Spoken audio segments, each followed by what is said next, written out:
Hello everybody, and in this video I will share with you 5 useful Android Studio shortcuts.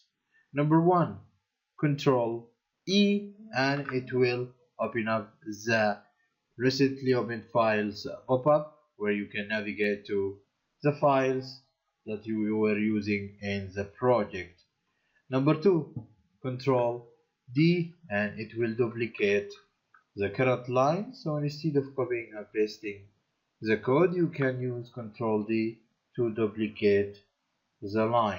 Number 3, Ctrl Q, and as you can see we have this small pop-up and it will give you a sneak peek of the documentation, and you can see how this class can be used and the method inside it. Number 4, Control O, and this is very useful, so you can override method in the current class.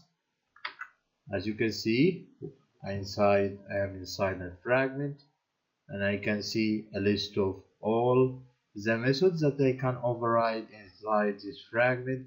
I can select it and hit OK, and it will write the method for me. Then I can modify it and work with it.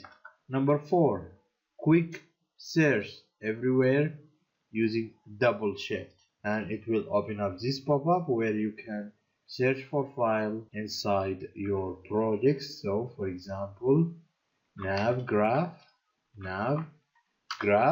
and hit enter, and it will open up the file that I have searched for. So these are 5 Android Studio shortcuts that I usually use on a daily basis. If you have any shortcuts that you are using every day, feel free to comment below in this video, and I will share it with my audience on Instagram or LinkedIn. Have a nice day.